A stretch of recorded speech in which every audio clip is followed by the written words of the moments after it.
I don't know if you guys have seen over the weekend, but it was a Street Fighter 6 beta. It was a fun time. And whether you're like, a serious tournament player or not, it was probably really fun to play the beta. But you ran into people, I'm sure, who were a little bit more experienced than a weekend beta would give you. You're like, this person is just doing the most absurd setups and combos. Pretty polished for someone who just played the beta. You're like, damn, this person's cracked, yeah. A lot of people figured out how to make the beta playable after the period it was over. And not only is versus play possible, but you could do stuff like Parsec and play the game online, right? So a lot of people never stopped playing Street Fighter 6. Then they just started grinding it, as soon as the beta had closed. It's interesting because I think realistically, it doesn't really matter for most people because like if you lose to someone in the beta, you're like, okay, I lost to someone in the beta who has been playing the crack. Okay, so what? And then you go on and you do the next thing.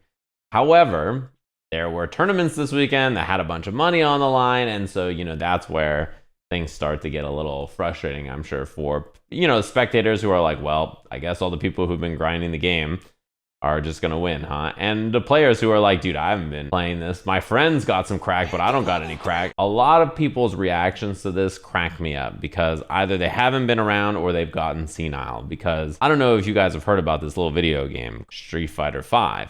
Street Fighter 5 had a beta that was playable at home. And when they ran the betas, there was a crack. And it's legitimately the exact same people doing the exact same thing. The people who played it did really well in the beginning of the game when it came out, and then everybody else either caught up and these people either stayed good or fell off depending on the person, right? Like James Chen made a tweet that said something like the old school players are going to be good at this game, and I was like, the players that are good right now are crack addicts, and they're the same crack addicts that were good 6 years ago.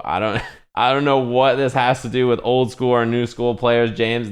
These people are playing the crack. I think he just forgot that they did it before or something. But yeah, it's pretty interesting. I also do wonder to myself if the fact that people are able to play the game early because of the crack has anything to do with them not wanting to add any new characters or features or anything like that. Like, don't change the game very much from beta to beta. But yeah, to me, honestly, the crack stuff, I really don't think it matters almost at all in terms of like most people's lives. It does suck when you boot up the game and everybody's just doing good stuff. And you're like, dude, I'm so behind for a game that's not even out. You're like, what is happening? That probably doesn't feel great in the beginning.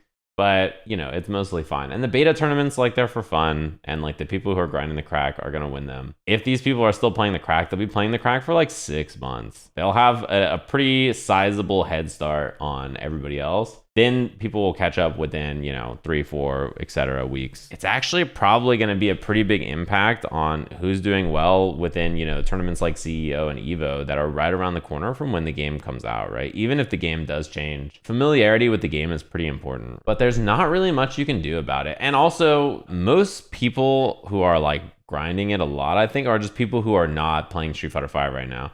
Either they are washed up or don't care to play the game anymore. One of the two. Street Fighter 5 players have shit to do, right? They've got World Warrior and Capcom Cup and other stuff coming up before they like need to go focus on the new video game. That is going to have like a big impact on how the game develops early for sure. But also, at the end of the day, unless you're someone who is trying to compete in tournaments for the game like right when it comes out, it actually doesn't matter. I think if you're someone who is like, you sort of have an incentive to become a crack addict. The launch is going to have a ton of people trying to grind in those early tournaments where like the viewership is really high, match arenas are really high, like everybody's trying to make money. It's going to be a big deal. Long term, it probably doesn't matter that much. It's interesting to think about. A lot of people really enjoy watching people like learn, and like the discovery phase of fighting games is always so fun. Street Fighter 6 is going to be a weird ass game, dude, where like in the beginning, so many people know so much of the game right away. Oh man, did you see this sick con? And someone's like, yeah, dude, I did that 7 months ago. I followed you. Did you see this cool Ryu con? Yeah, dude, I saw that 8 months ago. That's just not even optimal. You're like, oh. This beta, I mean, we're pretty far out, so it's hard to say. And we don't have access to 10 of 18 characters. But the 8 characters that are available, people are going to like, know everything about them. I actually can't believe that people don't remember. It's actually just the same people that played the Street Fighter 5 crack playing the Street Fighter 6 crack, and it will be the same for Street Fighter 7. It's one of those things where like it's not a problem, but also it's whack. It just makes me want to be like, what a wiener. It really has an impact in the very beginning of the game competitively, and that's basically it. The unfortunate thing is that the game comes out right in CEO and Evo time. Those are pretty big events, and like, if you want to win those events, having early access to the game is a pretty big deal. I've not been playing the crack. I've been asked to play it many times. Like, you gotta play, come on, man. And I'm like, I'm okay.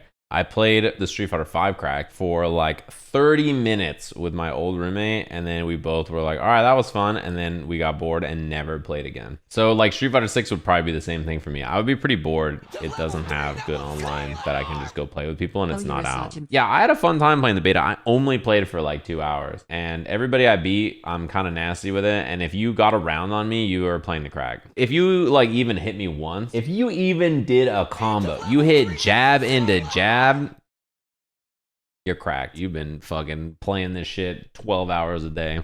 Haven't taken a shower in 3 weeks. It's a shame you had to cheat to win, but BGs? If you beat me, you're definitely on crack. Listen. Boots and Teo doing crack. They're actually the least drugged out looking cats on the planet. This is Straw Booty, and this is Avagato, but then he got moved to Pineapple. They had these cones. These things suck. Like, it's hard for them to move in them, and like the cone gets stuck on stuff. It's better for them to wear. It's more comfortable.